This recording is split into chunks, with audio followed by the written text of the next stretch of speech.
Welcome back to another episode of Courtside with Justin Jennings, presented by Walker Brothers Chevrolet, serving Northwest Pennsylvania for more than 100 years. It's been a while, and certainly some things have changed. There's a win under the belt. Let's go. So, I mean, it was over a week ago at this point. This has not been the ideal schedule for you guys, but the craziest thing, start making some shots, gets the free throw line, you get in the win column.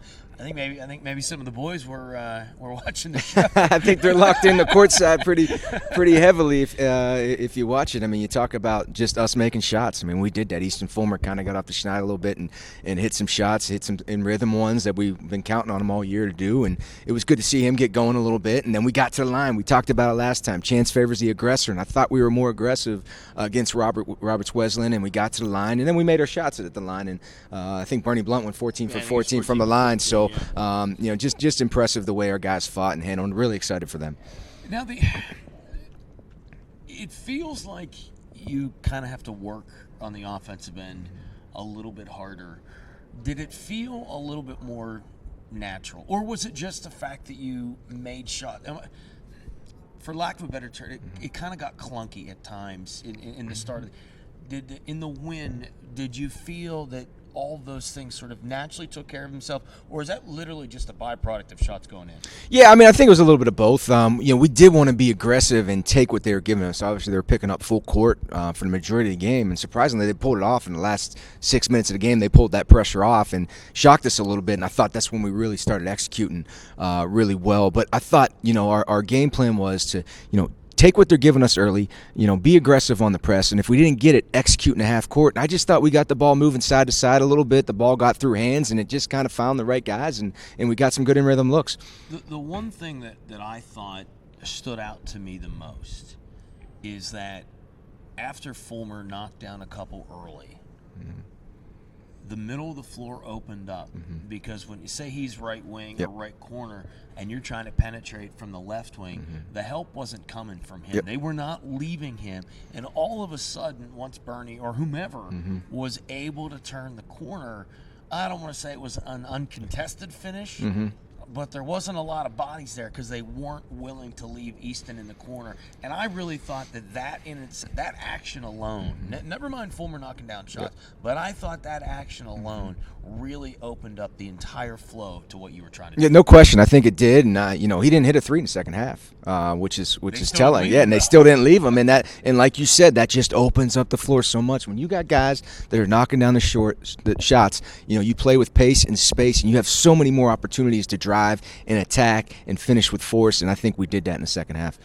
The other thing that I thought that sort of stood out, and McNeil just comes to mind, but I think in general, I don't know if you dominated on the offensive glass, but it felt like your offensive rebounding meant more. Yeah. Is that true? Yeah, we talked about it. Sometimes when you play teams like that and they're playing so fast-paced, you're like, get back, get back, get back. But we were saying, hey, if your job's to get to the glass, get to the glass. And a couple times we knew they were going to go for block shots. We just said, don't get it blocked.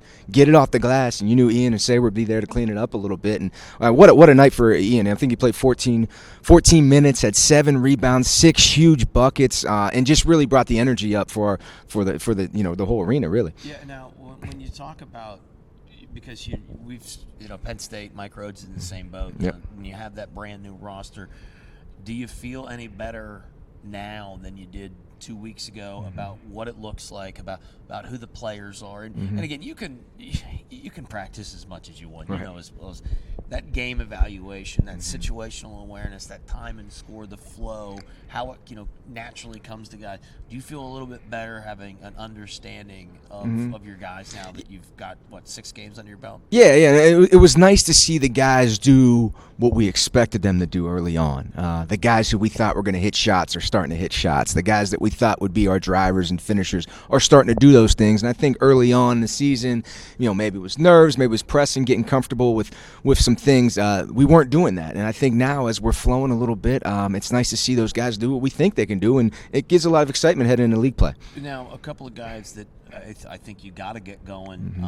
I don't want to say they're struggling with confidence, but Dante or JJ, what do you do to get them involved and to make sure that, Because I think that you're going to be a team that is going to be on any given night. That fourth score is going to emerge. How do you? What can you do to make sure that those guys are always going to be on the ready? Yeah, I mean, we got to be smart. I think as a group, we need to find them, particularly in transition and when we're coming off ball screens. If they're guys in the backside, we got to look for them a little bit. And JJ's had a couple really nice first halves this year, and then we've kind of lost them in the second half. We didn't find them, or they were locked into them, and then we didn't take advantage, of the spacing that we were getting from other guys and finishing at the rim. So I think Dante's going to continue to find ways to impact the game, not just scoring wise. He's always on his toes. He's always getting deflections. He's always doing things. I think he's a little frustrated about the way he's finishing at the rim right now, but I think if you watch him in practice, that stuff's going to come. And just like we talked about with Easton shooting the ball or Bernie shooting the ball, I really think Dante's going to have a big night here coming up. The first half, it felt like we were going to see 1,000 points on the scoreboard. And then what happened? Because I don't want to say momentum, but I guess momentum for Latin, it kind of just flatlined there for a while. What was that? Well, I think we did pick it up a little bit defensively. I thought we were giving up a couple early drives. I thought our ball screen coverage wasn't great in the first half. We made some adjustments with that in the second half, and I think that really bothered them, whether it was how we guarded against a shooter or how we handled a flat screen. I think that helped us, slow the game down and get stops and allowed us to execute a little bit. I thought we had some good looks early on. We didn't make it. But what was great? It was 72-68. And we got 6 straight stops. And we talked about it. We're going to win this game with our defense. We had 6 straight stops, and it kind of flowed right into that under 4 timeout, and we were able to close it out. Yeah, I thought you did a good job shortening the game. When you're winning, it's you want to shorten that thing. Yeah. Obviously, when you're losing, you got to make it. What was it? Just defensively? Was it the shot clock management? Was it the selection? Because I remember I remember looking up, and there was like 7 minutes to go. And then I think there's the next dead ball, and all of a sudden it's like the under 4 media, and the game just like disappeared. Yep. And you got starting to think this is becoming a math problem. I don't think there's going to be I did look over to our staff one time and say, "Hey, you want to do this?" At some point, the math's got to kick in here, and we got to figure out how we're going to win this thing. But I think there was some options. We talk a lot about 4-minute offense, kind of closing out the games. Same with football. Kind of how do you close out the game when you get a lead, and we talked a lot, and I thought we executed that really well. It started with stops. Yes, we got scores, and then when we didn't get scores, we came up with huge stops on the other end. Talk about Easton Fulmer missing a 3 on one end and coming back and taking a really big charge on the other end. That really got us going in excitement. And then stop, score, stop, and then we kind of rolled from there. Before we turn the page to the crossover, Bernie, he got to the free throw line, struggling scoring the basketball as a shooter. I know he's putting in the work. What's his headspace like now? Because you can see that he is frustrated that the ball just will not go into the basket. Yeah, and I think he's maybe taking some tough ones sometimes. Sometimes it feels like he puts a little bit too much pressure, like he has to be the guy to score and stuff like that. I think he's got to relax a little bit, let the game come to him, and go from there. But he's gonna be a rock for us moving forward. He's gonna hit those shots. They're averages for a reason, right? They're percentages for a reason, and I can't wait to see it on the other side for him. Yeah. The shot percentage is due to certainly be on the uptick, and when that does happen, the scoreboard will be full. Quick timeouts with Courtside with Justin Jennings, presented by Walker Brothers Chevrolet, serving northwestern Pennsylvania for more than 100 years. Factory trained service, a full-service body shop that accepts all insurance, and honest, no-nonsense deals on all new Chevrolets and used cars. Come in and see for yourself why we've been here for over 100 years. Call, click, or stop out. Walker Brothers Chevrolet. Welcome back, Courtside with Justin Jennings, presented by Walker Brothers Chevrolet. Coach, you've not played in what feels like a week. Now you're going to play back-to-back days. Road trip out east, Kutztown, West Chester. Obviously it's I don't know. When you win, you want to play, right? And now it'll be another 10-day hiatus. What have you done to try to kind of have some normalcy here? And obviously, hitting the road Thursday night for hitting the road Thursday night for a Friday afternoon start. Have you done anything with the routine to try to replicate that? Because again, it's been a long time since you've played minutes. I tell you what, I'm still trying to figure out all these layoffs you have at this level. I haven't really been used to it since my days at Carnegie Mellon and Penn State Barron when we had long layoffs. And like you said, when you win, like we wanted to get out and play the next day. But I don't know which worse is, if you lose and you stew on it for 10 days or, when you win. Either way, it's a long break. See, we got to be creative. We can't come back and just pound. I think we were able to add a couple new things, couple new wrinkles, got all the turkey out of our system and everything over the weekend, and we're able to come back and have a little bit of juice. And we really, last few days, started focusing a little bit more on the PSAC opponents we're going to play this weekend. I felt like early in the week it was more about us, and then we transitioned the last few days into Kutztown and West Chester. Yeah, Kutztown, West Chester. I mean, these are traditionally good programs. Yep. The one thing that we sort of touched on last night when you joined me for the broadcast, how difficult is it for you? Mm-hmm. Because this is year number one. You don't have, this is what they did in 17 or 19 or and you may not even know a lot of the players. What's that preparation like for you, and do you have people that you're able to sort of reach out to and get some assistance? Yeah, I do know a couple people in the league that we're able to get some stuff on, but there's a little bit going into it blindly that actually might help. There's no previous years or anything like that. You're kind of just taking for what it is, and we're just excited to get out there. And Kutztown's a brand new team, a lot of young guys, and Coach Driscoll's been there for a long time, and certainly have had a well-respected program. So we're fired up to get out there and play them. And then obviously we have West Chester and Coach Blair right after that. Very familiar with that program, obviously being at Drexel the last 7 years and being in such close proximity, and know a lot of those players and what they can do, and have been able to get to a few games when I was at Drexel of Coach Blair. So have a little bit more familiarity with them. Now, obviously, when you're the 8 guys in 80 days, and you're trying to grow, you're trying to get better.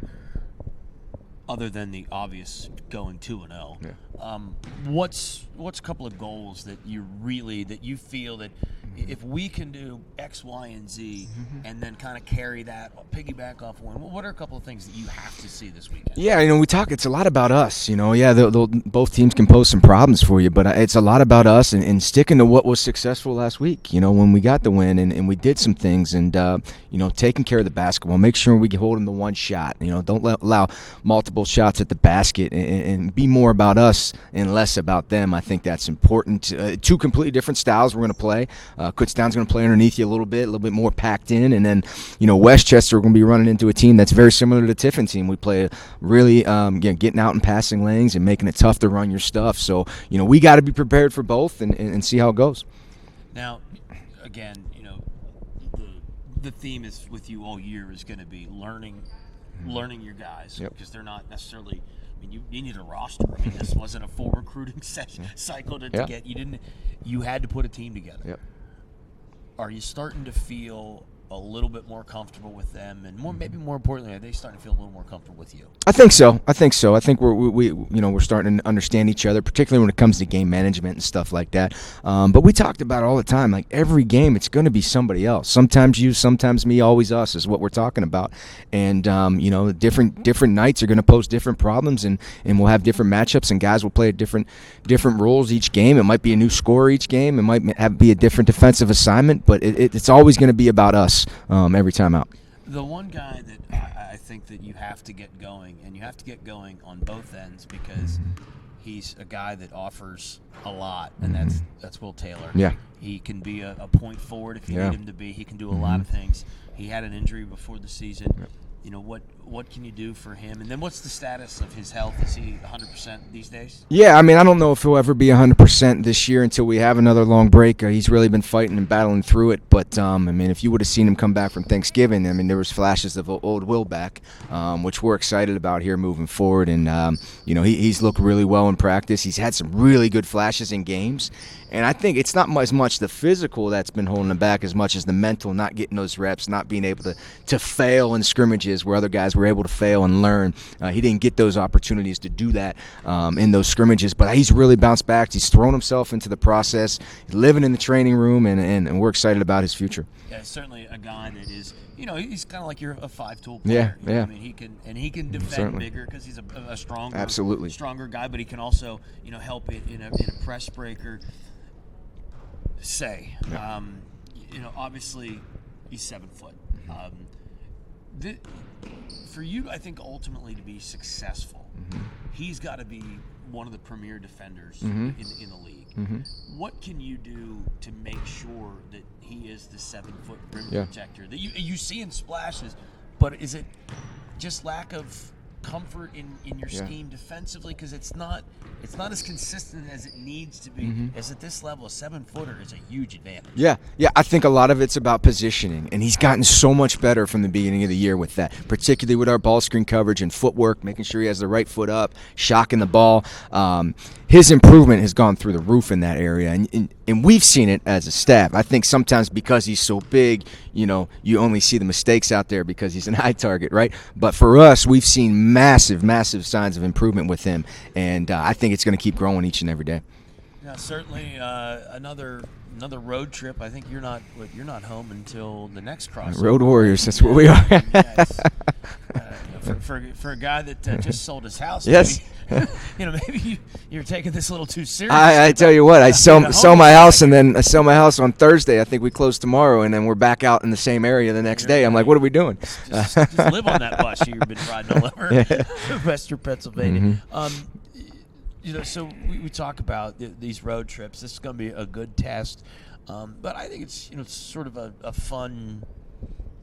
To be a team, now we're getting into the nitty gritty. It's starting to be the games that really matter. Crossover weekend, Kutztown, West Chester.